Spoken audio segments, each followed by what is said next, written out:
Get ready to laugh out loud. Comedian Gabriel Fluffy Iglesias is coming to the Island Event Center September 6th and 7th. Don't miss out on a night of iconic jokes and nonstop laughter. Get your tickets today, ticasino.com.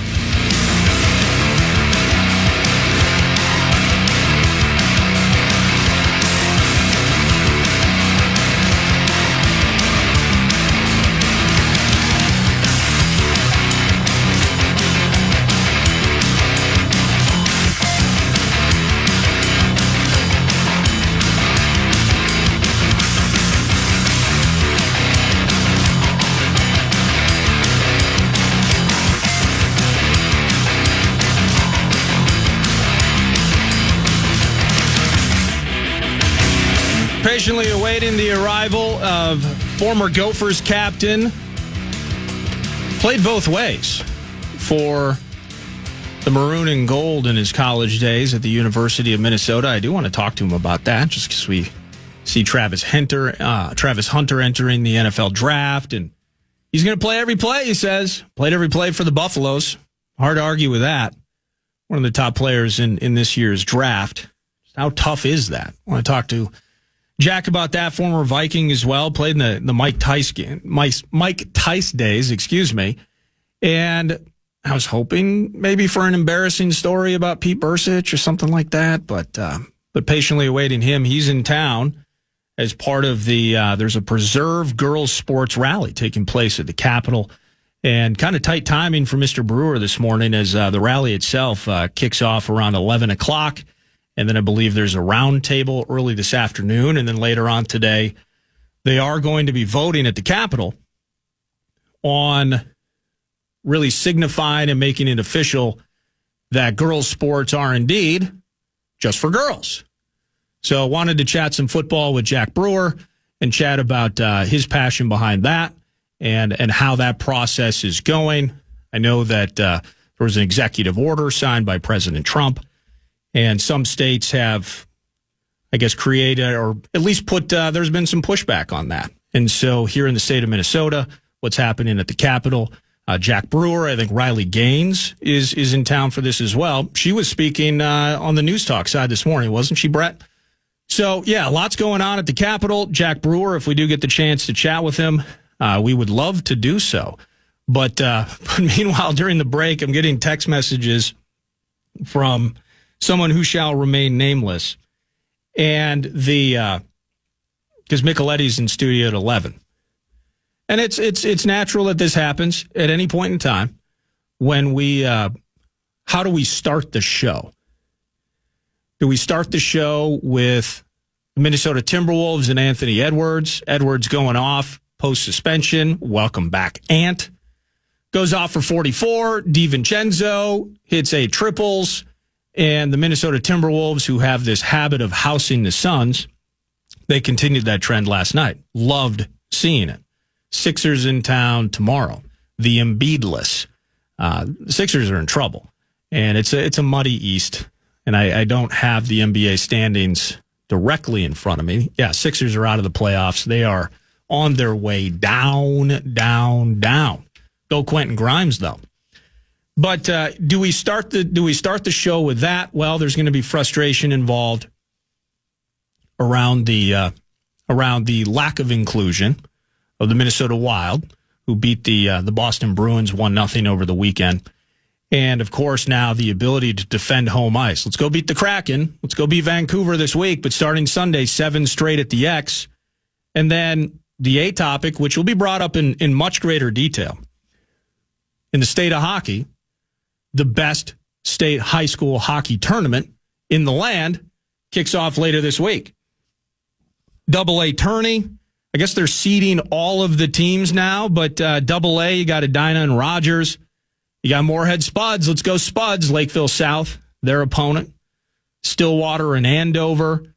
And then it's Shacktown, Shakopee against St. Thomas Academy. That lifts off on Thursday.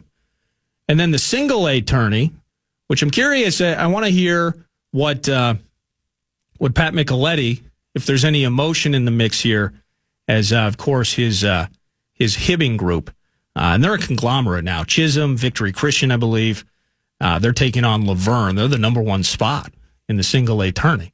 St. Cloud Cathedral, Matamidi, the Zephyrs in the mix, Orono, and Northfield. Years ago, I championed the cause of Northfield, who I felt at the time may have been underdogs. Apparently, pretty damn good team. So Northfield, they sent me a sweatshirt. So I have no connection to Northfield, but I do wear the sweatshirt on occasion. So go Northfield. And then East Grand Forks, and then the Northern Lakes Lightning.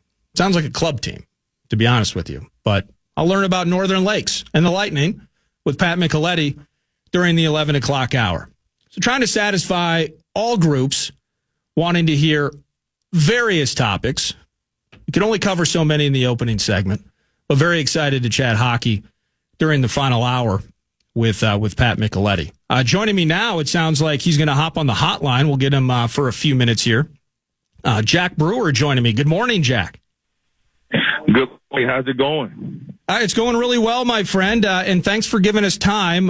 Jack Brewer, of course, Fort Worth, Texas born, Grapevine High School's finest, a Gopher, a Viking, undrafted 2002, but spent multiple years in the NFL. I appreciate you giving me some time this morning. I wanted the chance to chat a bit of football with you, if we can, and then I want to dig into why you're in town, if that sounds all right with you. And I wanted to start. Sounds great, brother.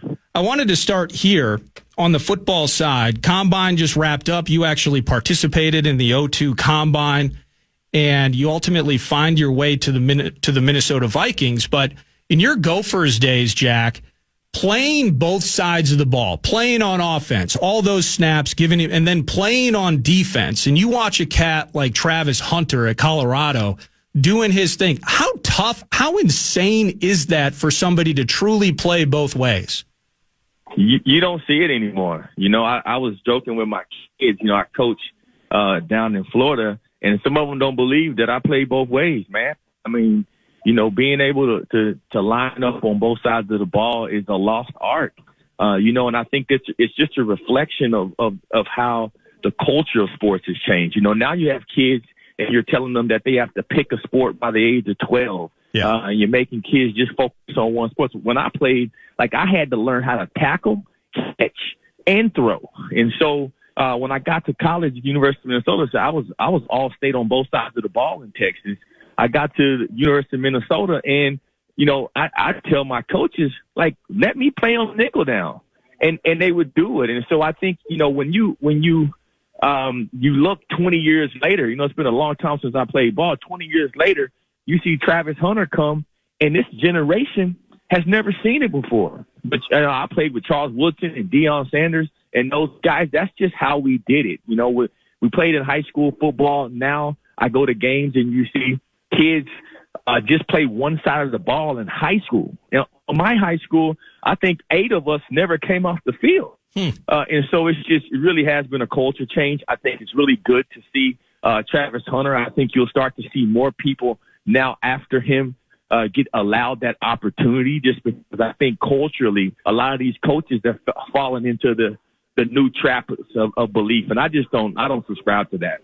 Now, with that said, Jack, looking ahead to the next level, you played in the NFL. You know what that grind is like. And you might hear a Travis Hunter down in Indy saying, I did what I did at Colorado. I think I can do that in the NFL. The graduating step of how difficult it was to do it for the Buffaloes and then try to do that in the National Football League. What's that mountain going to be like to climb? I think he can pull it off. Travis Hunter is special when you watch him. He has the hips for it. He has the the explosion. He comes in and out of his breaks. And then he has the hand-eye coordination. I mean, he's great with the ball. You see him make plays on the ball when it's up in the air. He adjusts to the ball as well. I don't see any NFL team that he couldn't start on either side of the ball. And so you got to let a kid like that play. I think the game has changed enough now where they're not really hitting like they used to hit. They can't really put their hands on receivers like they used to. And so actually it's the recipe for his success is right in front of him, man. I think the table is set for him to be able to be maybe the most prolific two-way player that we've ever seen, just because the game has changed. if the system that drafts him allows him to do it. Now, it's been a long time, Jack, since you were at the University of Minnesota. But, you know, in your day, transferring, I believe, from SMU to the Gophers, and then now as you are, you know, you got a lot going on, man, business and personal life and all of those things. But still, as a fan and as a guy that played this sport at a high level, you see this transfer portal, you see money being thrown around. What do you make about all of that, knowing your own transfer experience and how things are dealt with now? Man, it's a lot. You know, I actually studied sports management at University of Minnesota. I got my master's in sports management in my master's in education. And I actually wrote my dissertation on why college athletes should be paid. And when I look back and think about, you know, my topics then, I could have never imagined it to go so far. You know, I was trying to vote and really push for players to be able to work. Because I remember when I played, I could only make $2,500 the entire year. And I had a child, you know, and so I was fighting for those type of opportunities to be allowed to make money. And now you see kids getting literally millions of dollars being on a transfer portal, having zero obligation to the team that they sign with. I think it's gone a little bit too far. I think it, you know, doesn't teach kids these days commitment. I mean, I think it's so easy for people to just bounce from one place to the other that we really don't have to live with our decisions that we make because we always have so many options. And so I don't really like how it's set up. I think that the kids should have to make some formal commitment to the places that they go to, and if they choose to leave, they should have to pay some type of penalty. I think that's life. But you don't see that happening, and I hope that the NCAA figures out a way to change these rules that align more with real life, so that you don't hear the horror stories when some of these players move away from the sport. Yeah, you know, you nailed it, Jack, and you kind of got me thinking a bit because you have to, the lack of commitment associated with some of these moves where I'm going to try this spot and a lot of players finding their way to a program, getting a platform and moving their career forward. But that commitment piece that you're talking about, I'm totally in on players getting paid, but then there is part of me and you want to get jealousy out of the mix. But you mentioned the millions of dollars. When I hear that, like Carson Beck got his Lamborghini stolen on the campus of the University of Miami, I'm thinking to myself, maybe it has gone too far. You know what I mean?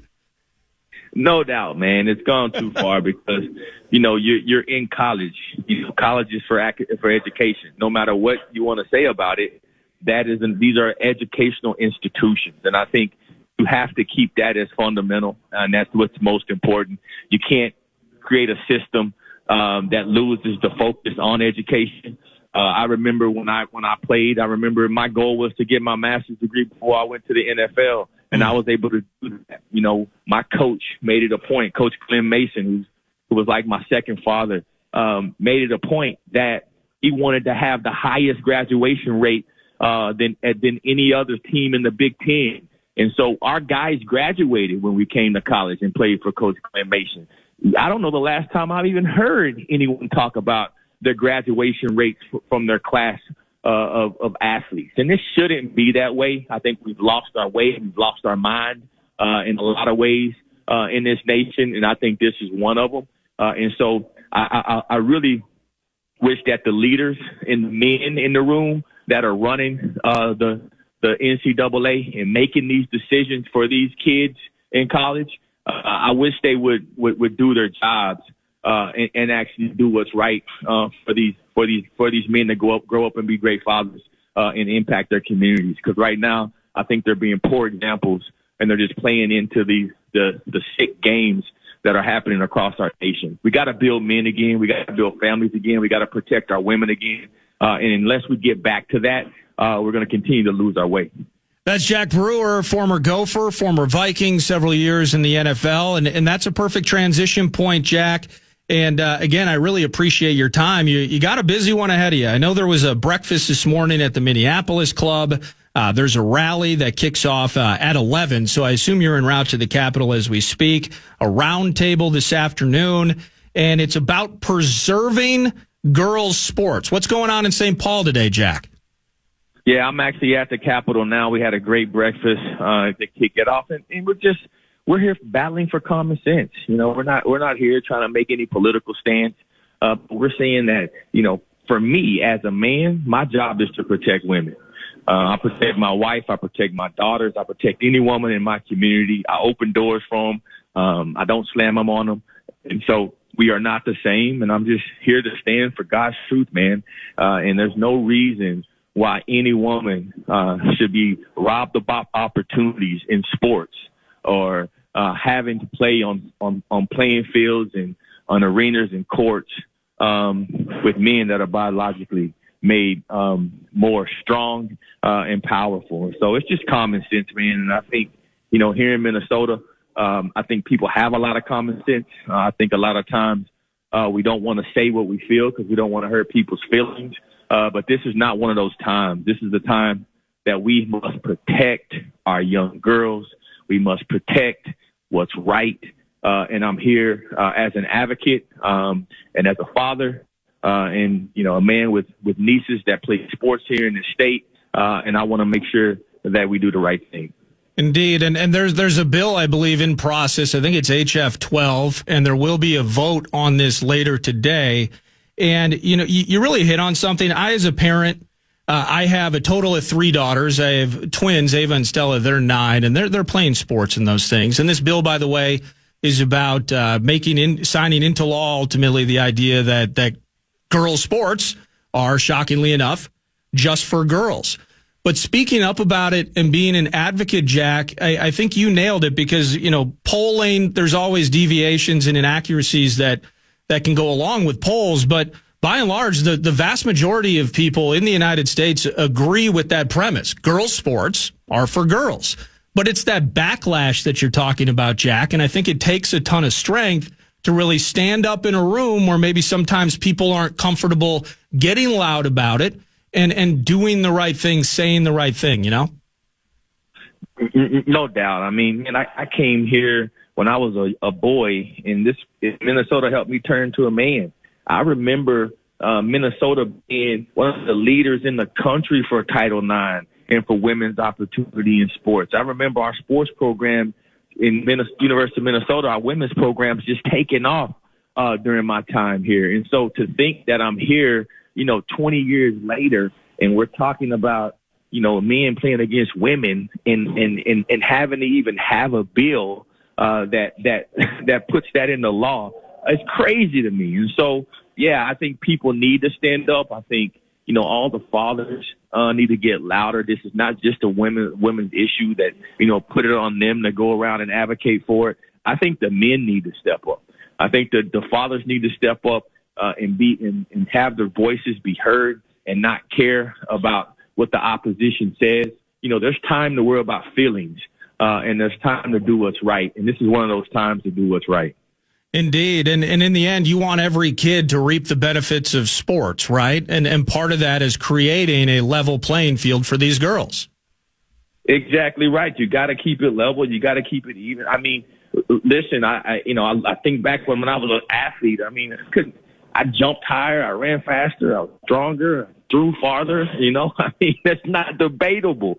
And so the fact that we would even consider distorting reality like that, and creating this confusion really is what it is. The Satan is the author of confusion, and we're creating confusion for our children, man. And that's really, at the end of the day, what's so scary about this is what comes next. If you go this far and you reject a bill like this, what comes next? How far are we going to go? And at what point do we have to take responsibility for what we allow into the spirits and souls and minds of our children?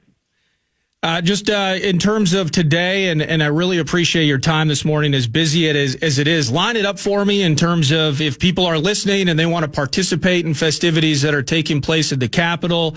There's an 11 a.m. rally, so that's starting in about a half hour, right? And I believe there may be a round table of sorts. I think Riley Gaines is in the mix as part of this today, right?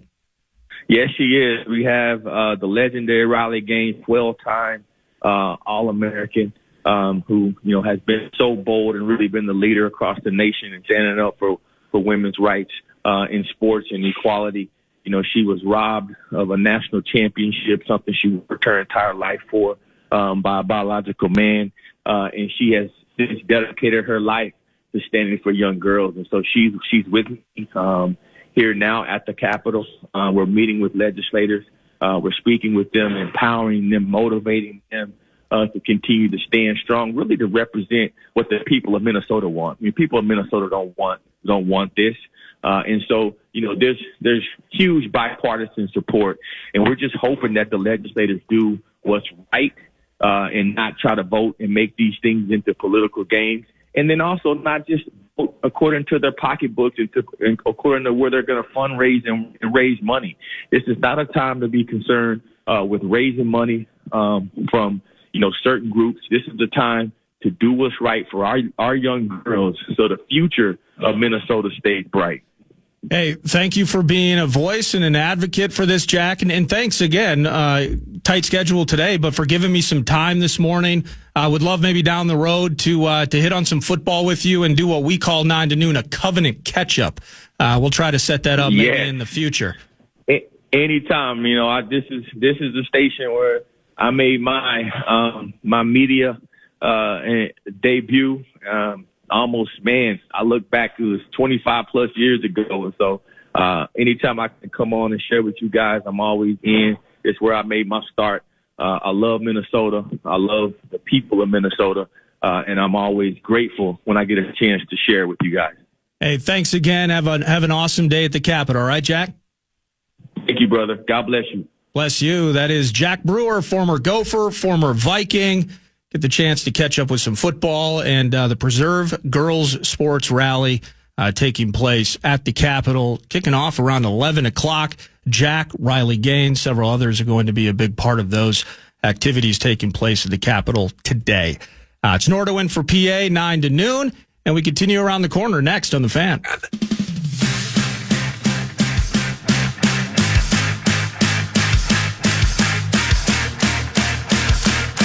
Don't let this one get away. The Northwest Sports Show, March 13th through the 16th at the Minneapolis Convention Center. Find the newest in fishing and outdoor gear, boats, RV, travel, power sports, and more. There's no better time to try, buy, and save. Make sure to join Nordo, 9 to noon's Nordo, who you're listening to right now on Friday the 14th from 4 to 6 p.m. for the Friday night fish fry Nordo. Can you tell me about the Friday night fish fry? Well, fish fries, it is. For those that follow it, Ash Wednesday's coming up, and of course Fridays this time of year, fish is in vogue, and there's a fish fry at the Northwest Sports Show. It's going to be awesome. I'm going to be there. Well, to be honest with you, I'm going to be eating fish and talking about sports and having a blast. No, it's super cool. That's Friday the 14th, and I love fish. And I love sports. It's a good combo. KFAN.com keyword calendar. Are you a fish fry guy? I'm a Corey Cove diet guy, so no. Fish is out on the menu. For real? Yeah. Man, I hate it. I know Tenna, he might have some sort of, like, he's the guy, he might eat with one of those school lunch trays. Like, I think food separation might be a significant factor to him. I don't want to speak out of turn. How many people here have food issues? So now, and by the way, I'm not saying this judgingly. As a guy that, I mean, I need some food issues. That I could acquire some food issues, and maybe my physique would improve greatly. But how many people here are dealing with weird food stuff? At least the three.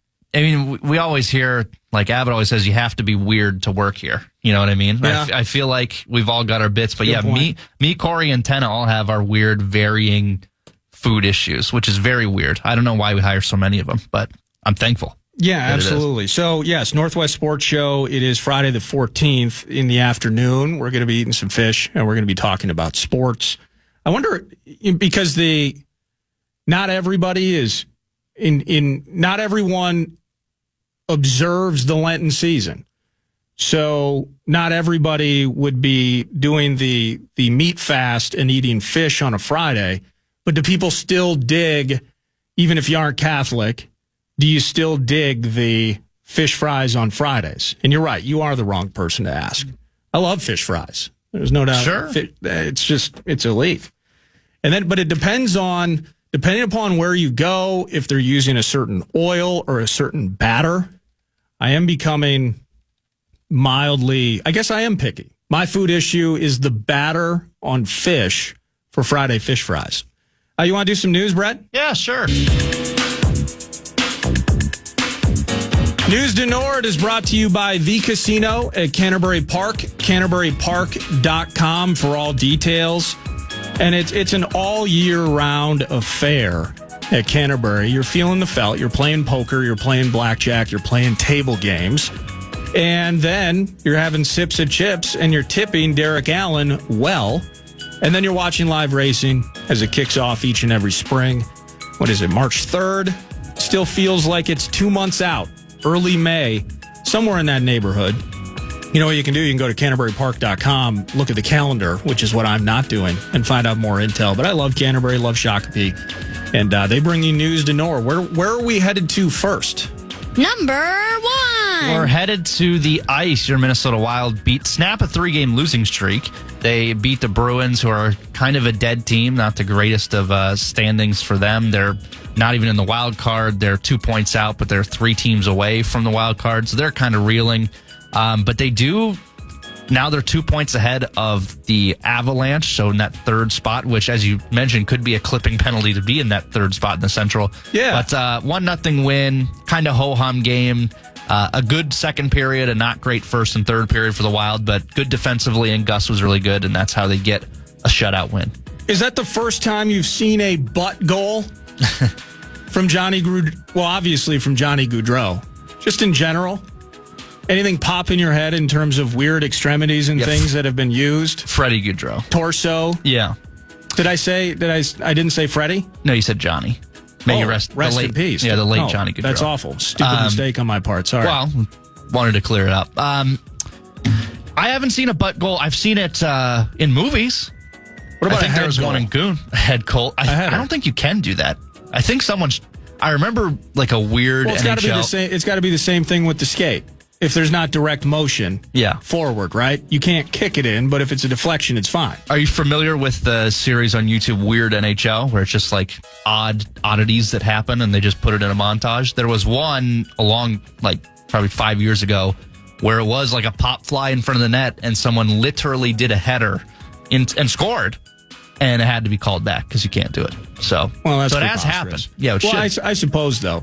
Whether it's the head, it's the arm. If you can't kick a goal in, you can't head a goal in. You can't just use your glove and hand a puck in. Mm-hmm. So, all right. Yep. But the Wild win. They're 9 points clear. They're in the clear. They are a playoff team. They are injured. White knuckling in some respects from a health standpoint, but that's just an evergreen. It's so prevalent with this team this year. It doesn't even require much analysis. The idea, though, that potentially being a wild card team from a matchup standpoint, because ultimately I want this team to win as many games as possible. It's come down to a fact where you go to Seattle and you go to Vancouver, then you get 7 straight at home. So just win all the games. Win every game, please. But I'm curious how much in the NHL you can truly, over the course of a 7-game series, play the matchup game. Dallas has kind of proven, they kind of sit there almost boogeyman-like at this stage for the Wild. And at this stage, they would go to Dallas, right? It's the 2 and the 3 spot there. Dallas Correct. Still in the 2. Winnipeg can't lose these days, it seems, so they're well atop the Central. But the matchup game, and this is specific to the Minnesota Wild in the regard that they've actually had trouble against all the teams the last couple of years. In terms of, and I mean in terms of Western Conference contenders. Now, historically, at least last half decade, they've been very competitive, even dominating at times against like the Edmonton Oilers, for instance. Mm-hmm. But that feels like, has that worm turned in 2024/25? Winnipeg is a bugaboo. I mean, that's just absolutely a problem. The Stars, we know that, consistently a problem. Like, can you really play that matchup game? Or you just get in and where you fit in you'd prefer to host a series, but maybe you go on the road for 7. I don't know. I don't know if you can intentionally play the matchup game, but I'll say this. There's just so many variables with this team because there's the one variable of who will be available, right? Kaprizov, Ek. I think Brodin got banged up a little bit. A knock, as they would say. But then if they're available, well, what version of Kaprizov? Are we getting 60% Kaprizov, maybe 75%? Because there is a difference with anybody in the league, but we've seen it with Kaprizov. When he's not 100%, he's just not the same player. So it's just too many variables this, early on before the playoff stretch. Let's go here. Okay. Number 2. So the hardwood, your Timberwolves, a good bounce back performance in Phoenix, a good recover or a re-debut game for Randall. Ant dropping a whole bunch of points on him. Let's see. Ant had 44 last night, a casual 44 bomb. 116-98, your final. And your Wolves get back and win. Yeah, I can't, and no offense to you, Brett, I wish PA and I were discussing some things with this team over the weekend, so I'm excited for him to, the A topic, just from a human standpoint, just get well, get some rest, get some water, get some fluids, get back in the game. And my sources indicate that that's happening, so that's good. But I wanted to talk to him about this Wolves team. And once again, Brett, as I take a dramatic pause, yes, I'm taking a drink of water. So the Wolves, great win last night. Obviously, the Timberwolves, a team in the NBA, played the Target Center. There we go. I was waiting for you. Okay, we're back in the mix. Yes, there's no chance until you looked at a box score somewhere that you probably didn't even know the Wolves played last night. No, I knew they played. You're all hockey. Come on, you Spurs, Premier League. Mm-hmm. I get it. But finally getting to see Julius, we've been waiting. And DiVincenzo, he's back now. And the great toe is great yet again. And those 8 triples last night. And in some ways, it's just one game. So how do you overanalyze it? How could you potentially make mountains out of molehills, etc.? And I'll just go ahead and do that. I really needed to see a significant bounce back and a checked attitude into a game returning from suspension for Anthony Edwards. Best player on the team, budding star. You think about all that's on the table for him, Team USA. And just as and this is a guy who speaks about himself and can perform like it on the court. He speaks of himself and looks at himself as one of the finest in the association. But then it's the technical fouls. It is the referee conversations. It is some unsightly interactions with the fans. Most recently throwing the ball. Sometimes it's a finger. Sometimes he's making the bleep it sign to fans. We just can't have that. I think he's been fined like $300,000, and we're barely in March. We can't have any of that. You are our best player, and we love you, but this has to change. So he has to take a seat after the 16th technical foul, and that's annoying, and we have to sit and wait a few days to get him in action. And it was everything that I wanted and more. And again, it is a Suns team. I think there's an interesting aspect, maybe something to be discussed in terms of, is this a team that plays down to competition? Is this a team, is Ant a guy that rises to occasions? I truly believe that he does. I need more consistency there on a night-by-night basis. This is just one game, so let's bring Mountain down mostly to a molehill yet again. But that's what you needed to see. Julius coming back looking fresh. You want to play this? Well, he's we're kick gloves throughout practice, and he's kind of hobbling around a little bit, but it's time. It's not going to get any better. We need him to just get back on the court with Julius. No, he looked good. He looked fresh. And as I was reading text messages earlier, because in 2025, we're trying to read more text messages. Although maybe we aren't going to read all the text messages that I got within the last 20 minutes. Mostly positive, by the way. Yeah. A few that they're not happy with me. But it's okay. We love each other. We'll move on. About 80-20. But the text message is kind of the idea of Julius being engaged, Julius having energy. Needed to see that. Is that just for a game? Time will tell. DiVincenzo, unbelievable off the bench. Thank you to a few listeners for setting me straight. No reason to argue semantics.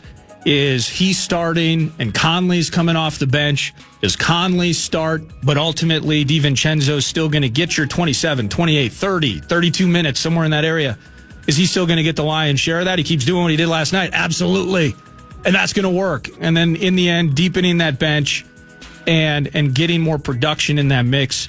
Again, Nas couldn't make a shot last night. Love Nas. That's easy. That'll change.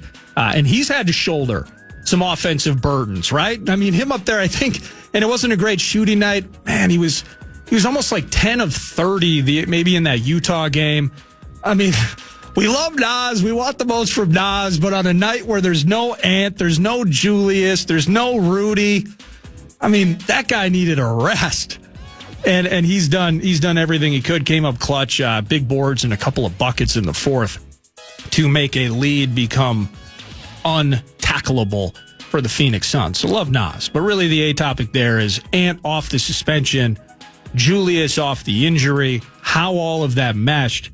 Like I can't talk about how nice it was to see that. But then now creeping back into my head, and tomorrow maybe this is something once PA's back that we'll dig back into, is all right, well, now you're back at Target Center in front of the Howell faithful, and you got a junky Sixers team in town. Beat them by 30. Don't let Quentin Grimes, I've mentioned him a couple of times this morning, that's how dire and destitute this team is. Part of a trade. I think he came from Dallas, and Embiid's out for the year, and everything's up and down for them right now. Just health has been an issue all season, and they are floundering their way to the bottom of the pack. The process is delayed yet again. We can't let the Quentin Grimes of the world go off for 40 points like Mr. Grimes did the other day. I just want to see them, kind of put their hand down on somebody and just keep them down from start to finish. So with that said, that is the somewhat every other day, if not daily conversation, if you're living and breathing the Howl. And but loved what I saw last night. How does that continue? Now, there were a couple of moments last night. So we're all just piling on Anthony Edwards. Grow up, Ant. And PA and I talked about that. But Ant did get hammered on a couple different times. No call. Now, he did shoot 14 free throws last night. So the refs weren't ignoring him entirely. He got his, and he was 14 of 14. Love that, too. Seeing that recently, I think about, and they're different players, but, there's all the three-pointers that James Harden has shot in his career, and I know, he's not consummate title-winning guy, but when you think about some great players in the clutch, the frustrating part of that Harden game is, and we're kind of seeing it with SGA, the free throw merchant, right, is getting to the line and then freaking making them. And you'll see at times where Anthony has been a little bit lackadaisical in those spots. Again, mountain out of molehills, we're talking about free throws, and it was a lopsided victory. He could have missed 4 or 5 of those last night. Wolves still win. But they're also a team that I believe has the most losses in the NBA this year in clutch games and or close games. Free throws matter. So I think from that standpoint of seeing him taking those moments as seriously as he takes everything else, again, all encompassing, just kind of 10,000-foot view of the night last night. I absolutely loved it from Ant. Julius is back. This is fantastic. There's your news. Anything else? You want to keep going? No, we got to pause. I'm sorry. We're behind it. Shorty around the corner, and then we'll have Pat Micheletti in studio. Oh, I can't read that. News of the Door brought to you by the Casino at Canterbury Park, CanterburyPark.com. I love our listeners 9 to noon. We agree, we disagree, but it's a beautiful thing. Thanks for hanging out. More around the corner on the Fan.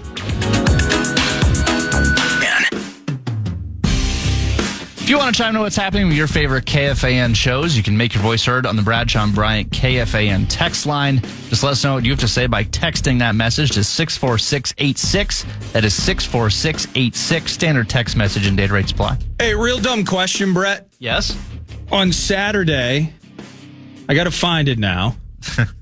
On Saturday, here it is.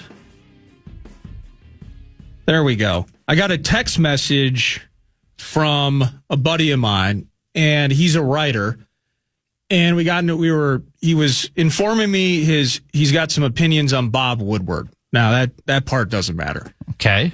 But he's a massive Packers fan.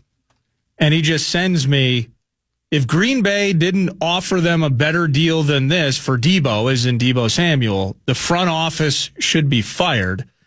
And that being, of course, the news over the weekend that the Niners traded Deebo Samuel to the Washington Commanders in exchange for a 5th-round pick. Was that even on your radar? I mean, I'll admit, Deebo, the Niners conversation at a high level has simply been, how are they going to afford all of these guys? There were wonders in terms of just getting Brandon Ayuk back in the mix. And then he ultimately goes down with injury in a season that was marred by many of them. Christian McCaffrey, probably the most namely of those. But Deebo Samuel chugging along. And Deebo Samuel's a do-it-all. Earlier in his career, he was a little frustrated about the idea that he was getting a little more too many reps, maybe a running back. He wants to be treated and thought of as a wide receiver. Now he goes and kind of becomes a Swiss Army knife for Jaden Daniels as a Packers fan. Was that even on your radar? Because I was kind of taken aback by the deal. Now they got to pay him. I mean, that's part of that conversation too. Again, thinking about, well, man, you should be able to get a 2nd-round pick for Deebo Samuel. You're about to pay him a massive amount of money. So that kind of waters down your draft compensation in return. As a Packers fan, I know you got 4 number 1s, Brett. I know Dontavian, Wicks, and some of these guys are actually really good. It was a tough year for them in totality. Yeah, the drops were a problem. But for the sake of this segment, you got 4 number 1s. Oh, yeah. Oh, we're all blown away by your receiving core. Was that on your radar at all? And maybe even moving forward in the draft, getting better at that spot? Your thoughts? The defense won't know who to shadow, Nordo, because we've got 4 number 1s. Oh, yeah. Just keep Bo Melton. I think Bo Melton's a free agent. He played well. You're going to need to re-up. You're going to need to re-up him. Yeah. Here's my thing. And I said last week with PA that something I wanted the Packers to do to address was a free agent wide receiver specifically. Someone who's kind of been there, done that. Because I think all of them are young, and I like the young receivers, but I would like to have one. He was up there. The one I wanted, which isn't going to happen now because I think the Bengals are trying to snatch him back up, is T. Higgins. Would have been unbelievable if they could have put a package together for him. The other one, DK Metcalf, I would definitely look into that if I'm Green Bay. But yes, it was on my radar. Deebo as well. He's versatile. I'm not sure that he's a Green Bay guy. He's right. If you know what I mean. I don't know if any of them are Green Bay. DK Metcalf. No, well, any of them really. I mean, hold on a second. Now I know I'm putting you on the spot because you flippantly said it. I'm shooting from the hip here. What's a Green Bay guy? What does that entail? If you're somebody that drinks before noon, if you need to play for the Raiders to 2 get years supply of toilet paper, the roadkill insurance hasn't paid taxes since the 90s. No, it's just more of if you're a clubbing guy, you need to go out, you need to be entertained. Knows a guy who knows who knows Stephen Avery? Yeah, you're probably not going to be entertained in Green Bay. But if you're a ball guy and football is life, as Danny Rojas would say, then you might fit in. So I don't know if they would or not, but yes, to answer your question, free agent wide receiver is absolutely a need. I don't think they can do it in the draft. I want an older veteran receiver, so Deebo is on that list for me. Okay, perfect. Well, Deebo's in Washington now, so you can't have him. So if DK is a Green Bay guy, maybe that's somebody you can pick up on. But I appreciate you filling in. All jokes aside, I actually adore Wisconsin, but from a sports standpoint, I can never truly admit that. What I can admit is that I love Pat Micheletti, and there is so much going on in hockey right now from the college team, and it's the Big Ten tournament around the corner, Notre Dame in town. And the high school hockey tourney is this weekend, kicks off in just a couple of days, in fact. And the Wild get a good win against the Bruins. They're on the road for a bit, and then they start a nice home stretch. March can maybe tell a lot of the story for the Wild. But we're going to dig into all of that with Pat Micheletti, who's in studio final hour right here on The Fan.